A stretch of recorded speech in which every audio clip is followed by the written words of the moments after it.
Hello parents, मैं doctor Vinay Kumar Shukla अपने इस channel paediatric health by doctor Vinay के इस एपिसोड में एक बहुत ही इंपॉर्टेंट और इंटरेस्टिंग टॉपिक पर आप लोगों के बीच में बात करने के लिए आया हूँ। आज का टॉपिक है how to help our newborn to grow and to gain weight, यानी कि अपने नवजात शिशु का वजन किस तरह बढ़ाएं और कैसे उसकी ग्रोथ में हेल्प करें। तो मेरी छोटी सी रिक्वेस्ट रहेगी आप सभी लोगों से कि जिन्होंने अभी तक मेरे इस चैनल को सब्सक्राइब नहीं किया है, मेरे एफर्ट को अप्रिशिएट करते हुए प्लीज़ मेरे चैनल को सब्सक्राइब करें तथा दूसरों को भी शेयर करें ताकि ऐसी इन्फॉर्मेशन आप लोगों तक लगातार पहुंचती रहे। तो चलिए शुरू करते हैं आज का वीडियो, जिसका टॉपिक है अपने नवजात शिशु का वजन कैसे बढ़ाएं। इस वीडियो के शुरू करने के पहले वाले सेशन में हम बात करेंगे कि नवजात शिशु से जुड़ी हुई कुछ टर्मिनोलॉजीज के बारे में, कुछ शब्दों के बारे में, जैसा कि क्या होते हैं टर्म और प्री टर्म न्यूबॉर्न, किन न्यूबॉर्न्स को हम प्री मेच्योर न्यूबॉर्न बोलते हैं, और उसके अलावा लो बर्थ वेट यानी कि कितना वजन एक बच्चे के लिए सामान्य होता है और किस वजन से कम होने पर उसे हम low birth weight, very low birth weight या extremely low birth weight babies में डिवाइड करते हैं।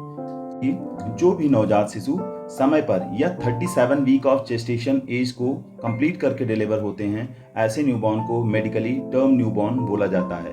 और दूसरी ओर जो न्यूबॉर्न 37 वीक ऑफ जेस्टेशन के पहले पैदा हो जाते हैं, इनको मेडिकल टर्मिनोलॉजी में प्री टर्म न्यूबॉर्न बोला जाता है। वजन के आधार पर औसतन एक सामान्य नवजात शिशु का वजन 2.5 किलो या उससे ज़्यादा होना चाहिए। अगर किसी भी नवजात शिशु का वजन 2.5 किलो से कम रह रहा है तो ऐसे नवजात शिशु को लो बर्थ वेट बेबी या फिर कम वजन वाला बच्चा बोला जाता है। ऐसे नवजात शिशु जिनका वजन 1 किलो 500 ग्राम से कम, उनको VLBW न्यूबॉर्न, तथा जिन नवजात शिशु का जन्म का वजन 1 किलो से कम होता है, उनको extremely low birth wait newborn बोला जाता है। तो हमें क्या क्या उपाय करने चाहिए अगर हमारा बच्चा समय से पहले पैदा हो गया है या फिर उसका वजन न्यूनतम वजन से कम यानी 2.5 किलो से कम है। तो इस टॉपिक पर ही आज हम इस वीडियो में डिस्कस करेंगे। तो मेरे इस वीडियो को आखिरी तक देखें ताकि आपके सभी प्रश्नों के उत्तर मेरे इस वीडियो के थ्रू आप लोगों को मिल सकें। उन नवजात शिशुओं का विकास समुचित तरीके से नहीं हो पाता है जो 3 बातों से इफेक्ट होते हैं। इसमें पहली जो बात है इम्प्रॉपर फीडिंग, यानी कि जो माताएं अपने नवजात शिशु को सही ढंग से फीडिंग नहीं करा पाती हैं या उनको फीडिंग इश्यूज हो रहे होते हैं तो नवजात शिशु की ग्रोथ में काफ़ी प्रॉब्लम आती है। दूसरी जरूरी बात है टेम्परेचर डिसरेगुलेशन का, यानी कि जो नवजात शिशु समय से पहले पैदा हो गए होते हैं, उनका वजन न्यूनतम वजन से कम रहता है, ऐसे न्यूबॉर्न्स में टेम्परेचर डिसरेगुलेशन या फिर हाइपोथर्मिया का रिस्क जो है बहुत ही ज़्यादा होता है। तो इस टेम्परेचर को रेगुलेट करके बच्चे की वेट गेन और उसकी ग्रोथ में काफ़ी हेल्प किया जा सकता है। और सबसे तीसरी इंपॉर्टेंट बात होगी इन्फेक्शन प्रिवेंशन, यानी कि अगर हम अपने नवजात शिशु को होने वाली सामान्य इन्फेक्शन से अगर हम प्रिवेंट कर पाएँ तो बच्चे की ग्रोथ में काफ़ी हेल्प की जा सकती है। एक नवजात शिशु जो कि समय से पहले पैदा हो गया है या जिसका वजन सामान्य वजन से कम है, ऐसे नवजात शिशु के लिए सबसे जरूरी आहार होता है माँ का दूध, यानी कि mother breast feeding is most essential and most key component of the diet of a newborn. तो क्या सबसे ज़रूरी बातें होती हैं, हमें कैसे एक न्यूबॉर्न को ब्रेस्ट फीडिंग कराना चाहिए और ब्रेस्ट फीडिंग के क्या एडवांटेजेस होते हैं। सबसे पहली चीज़ तो जरूरी ये होती है कि कोई भी न्यूबॉर्न डिलीवर होने के पहले 1 घंटे के भीतर ही उसको ब्रेस्ट फीडिंग स्टार्ट कर देनी चाहिए ताकि माँ को दूध का बनना और ऐसे इनसे जुड़े हुए जो रिफ्लेक्सेस हैं वो स्टार्ट हो जाएं, और जब बच्चा दूध पीने के लायक होता है तो उसको दूध का मिलना शुरू हो जाए। माँ के द्वारा मिलने वाले आहार या मिल्क में 3 सबसे महत्वपूर्ण तत्व जो बच्चे की ब्रेन डेवलपमेंट के लिए सबसे जरूरी होते हैं। पहला पार्ट होता है कार्बोहाइड्रेट, यानी कि मदर के मिल्क में आने वाला जो कार्बोहाइड्रेट का मेन कंपोनेंट होता है वो होता है लैक्टोज। एक मदर के मिल्क में तकरीबन 6 से 7 ग्राम पर DL लैक्टोज होता है। ये लैक्टोज जब नवजात शिशु के पेट में जाता है तो मेटाबोलाइज होकर के ग्लूकोज और गैलेक्टोज में कन्वर्ट होता है, और ये जो गैलेक्टोज होता है ये बच्चे के ब्रेन के डेवलपमेंट के लिए सबसे ज़रूरी होता है। यही नहीं, जो लैक्टोज जो मैंने कार्बोहाइड्रेट बताया, ये बच्चे की गट में गुड बैक्टीरिया जिनको लैक्टोबैसिलाइज बोलते हैं, इसको डेवलप कराने में भी काफ़ी हेल्पफुल होते हैं। तो यह कार्बोहाइड्रेट मदर के मिल्क में। दूसरा जो तत्व होता है वो होता है प्रोटीन। मदर मिल्क में लैक्टोएल्ब्यूमिन और लैक्टोग्लोबुलिन नाम की जो है वो बहुत ही अच्छी प्रोटीन पाई जाती हैं जो बहुत ही ईजिली डाइजेस्टेबल होती हैं, और काऊ मिल्क और वहीं फार्मूला फीड में इनकी मात्रा वैसी नहीं होती है।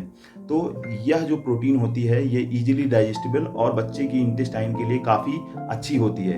यही नहीं, बच्चे की ब्रेन के लिए जो न्यूरोट्रांसमीटर्स होते हैं, जो बच्चे की ब्रेन को डेवलप कराने का एक बहुत ही की कंपोनेंट होता है, उसके लिए भी जो टॉरिन नाम का एक एमाइनो एसिड होता है वह भी मदर मिल्क में काफ़ी प्रचुर मात्रा में पाया जाता है। यानी कि protein component is also very essential for the growth of a newborn baby. Mother milk में पाया जाने वाला तीसरा सबसे इम्पॉर्टेंट पदार्थ जो तत्व है वो होता है फैट। एक माँ के दूध में जो पॉली अनसेचुरेटेड फैटी एसिड्स होते हैं वो बच्चे की ब्रेन की ग्रोथ के लिए काफ़ी इम्पॉर्टेंट होते हैं। यही नहीं, ओमेगा 2 और ओमेगा 6 फैटी एसिड्स जो होते हैं वो मदर मिल्क में बहुत ही ज़्यादा पाए जाते हैं। और ये फैटी एसिड्स बच्चे में जो स्टीरॉयड हार्मोन्स होते हैं, इसेंशियल हार्मोन्स होते हैं, उसकी सिंथेसिस में भी काफ़ी हेल्प करते हैं। केवल यही इतनी 3 बातें बच्चे की नवजात शिशु के लिए इम्पॉर्टेंट नहीं हैं। मदर के मिल्क से मिलने वाला जो एल्ब्यूमिन होता है, जो इम्यूनोग्लोबुलिन्स होते हैं, जो प्रोटेक्टिव सेल्स होती हैं, वो बच्चे की इम्यूनिटी को इन्हेंस करने में काफ़ी हेल्पफुल होती हैं। और जब बच्चे की इम्यूनिटी अच्छी होती है तो ऐसे बच्चे में जो निमोनिया, डायरिया, ऐसे जो इन्फेक्शंस होते हैं उनके होने का रिस्क जो है वो काफ़ी हद तक कम हो जाता है। तो mother milk is an very important and first key component to help your newborn to grow well. अगर माताएं चाहती हैं कि उनके नवजात शिशु को प्रॉपर फीडिंग मिलती रहे तो उनको अपनी भी खाने का बहुत ही विशेष ध्यान देना पड़ेगा। ऐसी माताओं को अपनी आयरन फोलिक एसिड की टैबलेट को बच्चे के जन्म के 6 महीने बाद तक कंटिन्यू करना चाहिए। यही नहीं, उनको अपने खाने में high fat, high protein content वाली चीज़ों को ईजाद करना चाहिए। ग्रीन लीफी वेजिटेबल्स और येलो कलर के जो फ्रूट्स होते हैं उनको अपनी डाइट में मुख्य रूप से शामिल करना चाहिए। तो जिसकी वजह से उनको जो बनने वाला मिल्क है वो बच्चे के लिए न्यूट्रिएंट रिच होगा, उसमें हाई मिनरल कंटेंट्स होंगे, बहुत ही अच्छे विटामिन्स होंगे, जो मदर मिल्क के थ्रू जो होगा वो न्यूबॉर्न को जाएगा और न्यूबॉर्न की ग्रोथ में काफ़ी हेल्पफुल होगा। पहले पार्ट में मैंने बात की प्रॉपर फीडिंग की। अब दूसरा सेक्शन जो होगा वो ज़रूरी है टेम्परेचर रेगुलेशन के लिए या फिर प्रिवेंशन ऑफ हाइपोथर्मिया के लिए। जो भी बच्चे समय से पहले पैदा हो जाते हैं या जिनका भी वजन न्यूनतम वजन से कम होता है, ऐसे बच्चों में टेम्परेचर को रेगुलेट करने की जो क्षमता है वो बहुत ही कम होती है और ऐसे न्यूबॉर्न्स डिलीवरी के बाद अपना टेम्परेचर बहुत ही तेज़ी से लूज़ करने लगते हैं। एक बहुत ही महत्वपूर्ण बात आप लोगों को बताना चाहूँगा, अगर आपका न्यूबॉर्न किसी भी वजह से अपने टेम्परेचर को रेगुलेट नहीं कर पा रहा है तो आप चाहे जितनी अच्छी फीडिंग कराएंगे, उस न्यूबॉर्न का वजन जो है वो सामान्य बच्चे से कम बढ़ेगा या फिर नहीं बढ़ेगा, क्योंकि जो भी आपने उसको फीडिंग कराई उसने उस फीडिंग का मैक्सिमम पार्ट जो है वो डेसिपेट कर दिया अपनी टेम्परेचर को रेगुलेट करने के लिए। तो टेम्परेचर रेगुलेशन के इस टॉपिक पे हम बात करेंगे यहाँ पर KMC की, यानी कि कंगारू मदर केयर टेक्निक की। क्या होती है kangaroo mother care technique? Kangaroo mother care का जो टर्म है वो कंगारू से आया हुआ है, जो कि एक ऑस्ट्रेलियन एनिमल होता है। आप देखते हैं कंगारू के पास एक खास बात होती है कि जब उसका नवजात शिशु बहुत ही छोटा होता है और वह बाहर इंडिपेंडेंट नहीं रह पाता है तो वह अपने बच्चे को अपने पेट में बने हुए एक पाउच में तब तक रखती है और उसका केयर करती है जब तक वह इंडिपेंडेंट अपने को संभालने लायक नहीं हो जाता है। तो इसी सिद्धांत पर based kangaroo mother care technique को भी इजाद किया गया, यानी कि जिन नवजात शिशुओं का वजन समय से पहले हो गया है, उनका वजन कम है, ऐसे न्यूबॉर्न्स को एक स्पेशल टाइप की केयर की ज़रूरत होती है जिसको कंगारू मदर केयर टेक्निक बोला गया।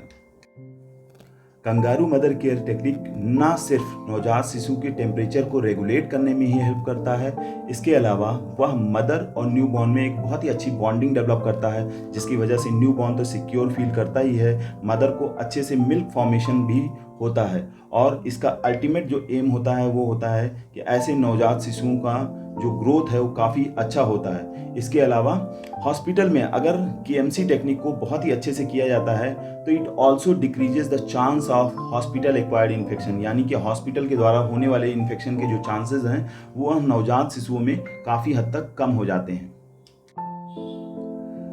कंगारू मदर केयर KMC कैसे कराएं? कंगारू मदर केयर कराने के लिए किसी भी नवजात शिशु को उसके कपड़े को हटा करके उसको टोपी, मोजा, हाथों में मिटन्स पहना लें तथा घर में जो मदर है या फिर कोई भी केयर टेकर इस टेक्निक को कर सकता है। इसके लिए उसको कुछ ऐसे कपड़े पहनने पड़ेंगे जो कि सामने से ओपन होते हैं, जैसे ऐसे गाउन जिसमें आगे चेन लगा होता है, या फिर वह सिंपल घर में अपने किसी बड़े पर्सन का जो है वो शर्ट पहन सकती है। ऐसे ब्लाउजेस जो कि सामने से ओपन होते हैं, ऐसे कपड़े मदर को पहनने चाहिए। तो क्या करें, ऐसे न्यूबॉर्न को ले करके वह अपने कपड़े को ओपन करे और बच्चे को फ्रॉग की पोजीशन में, जैसे मेंढक की पोजीशन होती है, पैरों को फैलाए हुए, हाथों को फैलाए हुए, सिर को एक साइड टर्न करके दोनों ही स्तनों के बीच में रखे और कपड़े को बंद कर ले। इस तरीके से आप एक न्यूबॉर्न को कंगारू मदर केयर पोजीशन में अपने चेस्ट से लगाएं, जिससे माँ और बच्चे में skin to skin contact develop होगा और बच्चे को टेम्परेचर को रेगुलेट करने में काफ़ी हेल्प मिलेगी। कंगारू मदर केयर शुरुआत में 10 से 15 मिनट से शुरू करके उसके समय को धीरे धीरे बढ़ाना चाहिए और मैक्सिमम 24 आवर पर डे तक किया जा सकता है। बच्चे को केवल ब्रेस्ट फीडिंग कराने के लिए ही माँ से अलग करें या फिर डायपर वगैरह को चेंज करने के लिए ही अलग करें। यह ऐसे बच्चों के लिए बहुत ही ज़्यादा हेल्पफुल होता है जिनका वजन 2 किलो 500 ग्राम से कम रहा है। कंगारू मदर केयर कब तक कंटिन्यू रखना है? तो सबसे पहले ये जानें कि कंगारू मदर केयर उन सभी न्यूबॉर्न के लिए इंडिकेटेड है जो समय से पहले पैदा हो गए हैं या जिनका वजन 2 किलो 500 ग्राम से कम है। और कंगारू मदर केयर बच्चे को 37 वीक ऑफ जेस्टेशनल एज के कंप्लीट होने तक या फिर उसका वजन 2 किलो 500 ग्राम के ऊपर हो जाने तक हमें कराते रहना चाहिए। हर बार कंगारू मदर केयर कराने के लिए एवरेज जो ड्यूरेशन है वो तकरीबन 1 से 2 घंटे की मिनिमम होनी चाहिए, जिसके थ्रू बच्चे को बॉन्डिंग डेवलप करने में काफ़ी हेल्प होती है। नवजात शिशु की ग्रोथ सही ना होने की तीसरी जो जरूरी वजह होती है वो होती है रिकरेंट इन्फेक्शन।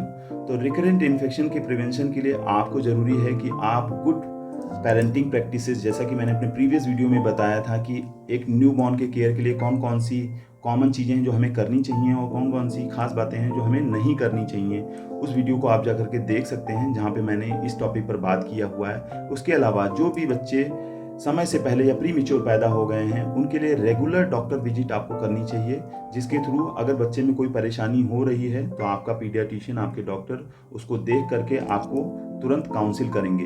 बच्चे की वैक्सीनेशन एक बहुत ही इंपॉर्टेंट पार्ट है जिसके थ्रू बच्चे में होने वाली बहुत सारी गंभीर बीमारियों को रोका जा सकता है। जो बच्चे समय से पैदा हुए हैं या उनका वजन सही है, ऐसे बच्चों में तो बहुत ज़्यादा मसाज का कोई एडवांटेज नहीं देखा गया है। लेकिन जो बच्चे समय से पहले पैदा हो गए हैं, इनका वजन जो है वो न्यूनतम वजन से कम है, ऐसे बच्चों में मसाज करने से उनको वेट गेन करने में थोड़ा सा हेल्प मिलती है। तो मसाज करने के लिए कोई इरिटेंट ऑयल जैसे कि मस्टर्ड ऑयल वगैरह का इस्तेमाल ना करें। मसाज के लिए, न्यूबॉर्न बेबी के मसाज के लिए वर्जिन कोकोनट ऑयल या फिर ऑलिव ऑयल का इस्तेमाल आप कर सकते हैं, लेकिन इसको इस्तेमाल करने के साथ में भी देखें अगर बच्चे में किसी तरीके के रैशेस डेवलप हो रहे हैं तो आप इसको रोक दें। मसाज तकरीबन 10 से 15 मिनट के लिए करें और हर बार मसाज करने के 2 से 3 घंटे के बाद में नवजात शिशु को नहला दें। यानी कि नहला देने से उसकी बॉडी की जो स्टिकीनेस होगी, जो तेल की चिपचिपापन होगा, वह खत्म हो जाएगा और कोई भी डस्ट पार्टिकल्स वगैरह उसकी बॉडी पे आसानी से स्टिक नहीं करेंगे।